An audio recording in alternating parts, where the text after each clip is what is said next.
que você faria se de repente possuísse o corpo de uma personagem não tão principal assim, mas primordial para a história que você mesmo escreveu?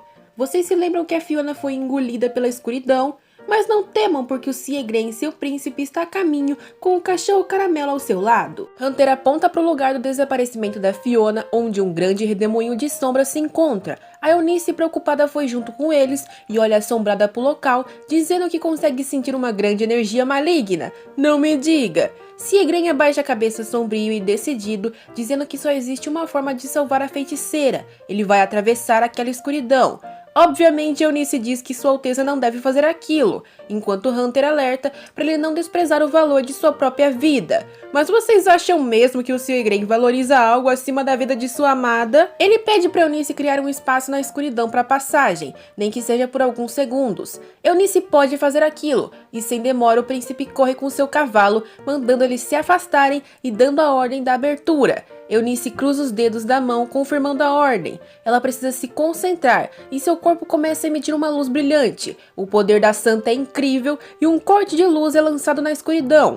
O Siegren diz que está conseguindo ver a Fiona, a nossa maga favorita, está envolta em uma escuridão desmaiada. E pensar que tem uma cópia dela vagando por essas sombras, hein? O Siegren estende sua mão na direção dela enquanto grita seu nome. Já Fiona está em estado vegetativo, mas consegue escutar. Ela se pergunta de quem é a voz e não consegue abrir seus olhos para confirmar. Agora temos um time skip. Quando a maga por fim consegue acordar, ela repara que está deitada em um lugar seguro, uma tenda. E ao seu lado, ela vê o maravilhoso peitoral, senhoras e senhores. A mulher ainda tem a pachorra de se perguntar quem é. Quem mais seria além do nosso amado Siegren, que não deve ter saído um único momento do lado dela? A Fiona se pergunta como eles chegaram nessa situação, e ainda mais com aquelas roupas de dormir tão leves. Não pode ser que eles ficaram juntos, né?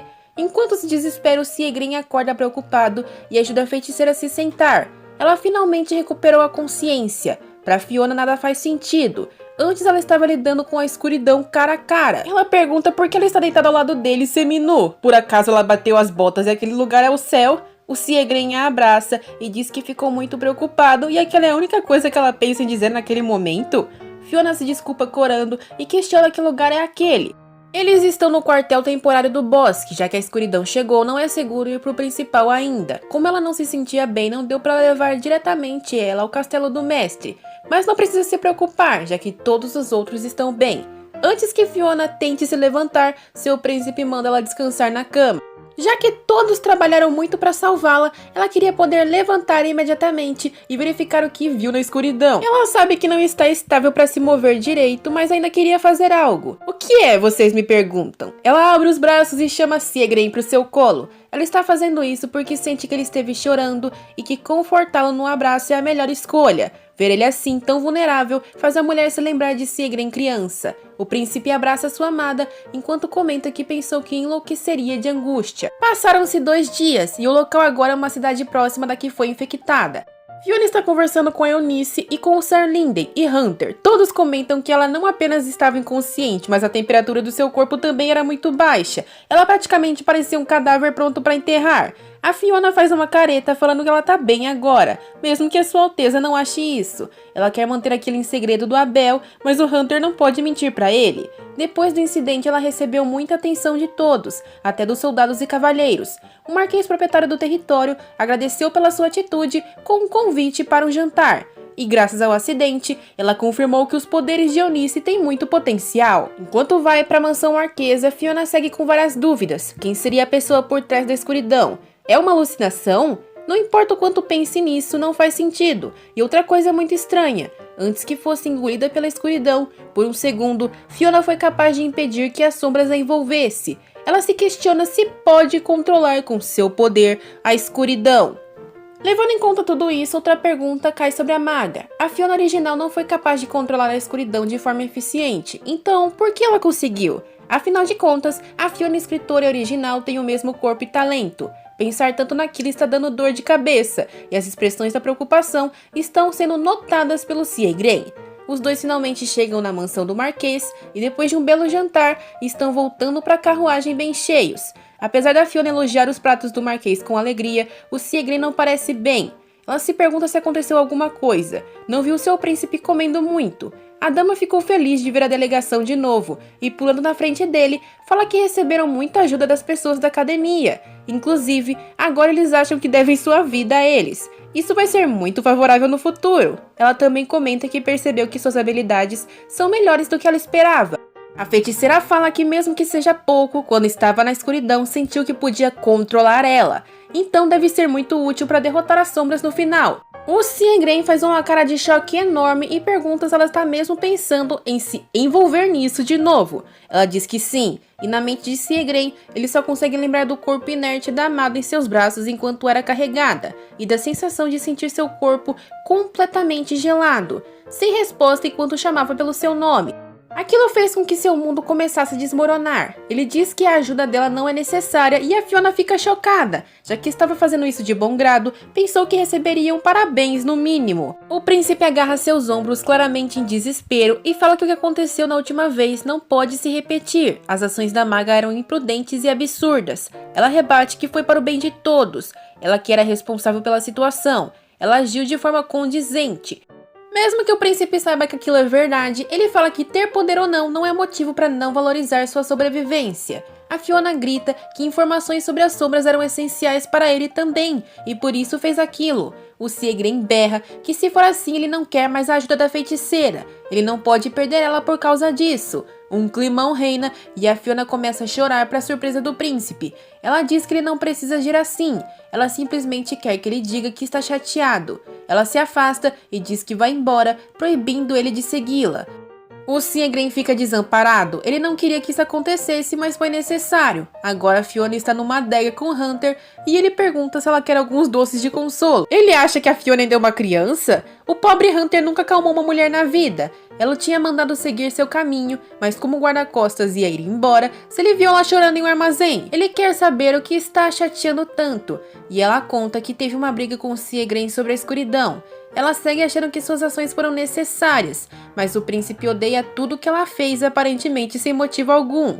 Como sem motivo, mulher? Ela sabe que ele está preocupado com ela, e Hunter aproxima sua mão para secar suas lágrimas, mas para. Afinal, ele não pode ultrapassar os limites. Isso aí, caçador. Ele fala que a Fiona Halon é uma boa pessoa. Ela foi imprudente, mas se sentiu responsável na situação. O Hunter pensa que seus movimentos naquela hora foram bem calculados.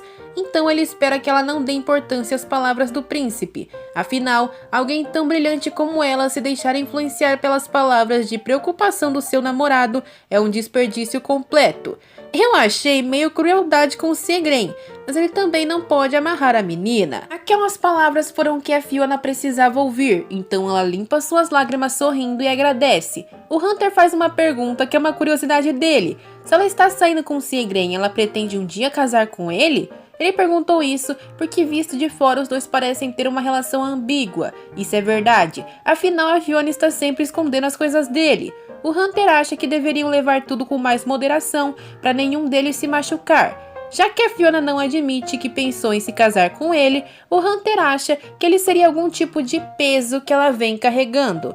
O Siegren estava escutando tudo ali atrás, e a realidade é que essa é uma boa descrição. Desde que o conheceu, a autora vem carregando o peso da vida do protagonista. Os sentimentos dela, no entanto, só ficam cada vez mais confusos quando ela pensa no homem que cada vez mais entra no seu coração. Ela precisa se manter distante, então fala que aquele tipo de relação é o melhor no momento. Siegren fica sombrio e se afasta com pisadas rápidas que são notadas apenas por Hunter do lado de dentro, mas ele escolhe não falar para a senhorita. Alguns dias depois, o grupo está de volta à capital em mais um dos eventos de gala chamativos. Fiona está deslumbrante enquanto recebe inúmeros elogios de todos em sua volta por conta da última missão. Ela está sendo sufocada pelas perguntas das senhoritas e se pergunta por que ela ficou tão popular da noite pro dia. Depois de conseguir fugir, ela está finalmente conversando com Rivia. Ela revela que é vergonhoso ser encarada daquela forma por tantas pessoas, mas vai precisar se acostumar. Afinal de contas, Rivia já tem planos para que as duas dominem juntas o grande círculo social. A ambição dela ficou maior ainda. No meio daquela falação, o Siegren se aproxima cauteloso e estende sua mão para Fiona, pedindo ela pela honra de uma dança. O casal maravilha, mesmo que não esteja se encarando direito, vai pra pista de dança. A Fiona não consegue parar de pensar nas coisas que Hunter lhe disse. Aquela relação vai pra frente? Mas como com tantos segredos e inseguranças entre os dois? Aquele peso moral do prota sob as costas daquela que deveria ser a vilã vai durar pra sempre? O Siegren pergunta como ela está se sentindo fisicamente, e como ela responde que está bem, ele fica aliviado. Puxando ela pra perto, ele questiona se depois do baile os dois não podem conversar em particular. A feiticeira hesita, então o príncipe agarra sua cintura e a levanta de forma escandalosa. Ou eles vão em particular, ou eles vão conversar ali no meio de todo mundo. A maga cora com vergonha e manda-lhe colocá-la no chão. Depois de algum tempo, os dois estão rumando para um lugar mais tranquilo, onde poderão falar. Mas Fiona não consegue ignorar seu nervosismo. O homem pergunta se ela está com frio e ela fala que está bem, antes que ele tire seu casaco para ajudá-la. A Fiona não quer entrar e diz que não vai acabar indo pro quarto dele, mesmo que ele não tenha mencionado aquele destino. Se Abel descobrisse aquilo, certamente ficaria chateado. Mesmo que seja uma piada, o tom entre os dois não está nada ameno. Ele faz Fiona se sentar em um banco à sua frente, já que seus pés devem estar cansados de tanto dançar e andar no evento. Ao questionar o amado se teriam muito a conversar, ele fala que não sabe exatamente. O homem segura seu rosto e encara nos olhos. Ele parece muito sério e fala que vai fazer uma pergunta uma única vez e quer que ela responda com toda a sinceridade do mundo. Fiona não entende as atitudes dele, mas o coração vai parar a batida agora, porque o príncipe pergunta se os dois deveriam terminar. Não, não, não! Siegren sabe que desde menino ele nutriu sentimentos pela Fiona e não queria perdê-la. Ele também não queria estragar a infância brilhante deles. Como ele sempre quis estar ao seu lado, ele evitava pensar que seria algum tipo de peso para Fiona.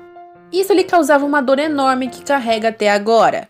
A maga pergunta com a cara bem desanimada se ele está falando para os dois terminarem. Ela quer saber o motivo, mas seu príncipe fala que ela já sabe. A Fiona entende que ele escutou a conversa que teve com Hunter e, parando para pensar, desde que começou aquela relação sem base, era esse tipo de situação que ela esperava. No começo, ela só pensava em Siegren como o protagonista masculino da novela que ela escreveu. Ser amantes era algo temporário e ela não esquecia que um dia tudo voltaria ao rumo da novela original. Aquilo é o caminho certo a se seguir, desde o começo. Mas ela se pergunta se ele é o único protagonista da história original. O Siegren interrompe os pensamentos da feiticeira e segura seu rosto, falando que se sua existência é um fardo para ela, vai parar com tudo imediatamente. A Fiona já entendeu que essa situação que ele está fazendo é para machucá-la, afinal a autora machucou muito ele também. O Siegren fala que ela já se decidiu por não ter respondido. Ele vira as costas e diz adeus a Fiona, se afastando. As preocupações de Fiona voltam à sua cabeça. Ela quer fazer ele voltar. Ela sabe que ele fez e falou todas aquelas coisas porque gosta dela. Mas como ela é responsável pelo mundo que escreveu, ela fingiu que tais preocupações não existiam. Na verdade, ela estava assustada. Se no final eles estiverem juntos, nada vai sair de bom disso. Ela sabe que tinha de deixá-lo ir e imaginava que a felicidade só seria alcançada por ele se estivesse com Eunice. Mas realmente está tudo bem? Fiona enterra suas mãos no rosto. Ela deveria estar feliz com o final que alcançou, mas realmente quer estar ao lado do Siegren.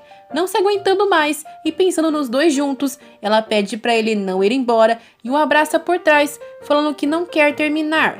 Ele segura seu rosto e diz que ela não deveria se preocupar tanto com ele a ponto de chorar. Ele pergunta por que ela o abraçou e Fiona, entre lágrimas, fala que ele não é um fardo para ela. Ela continua amando ele cada dia mais e mais, só que não queria que ele ficasse sobrecarregado com tudo que ela leva no seu coração.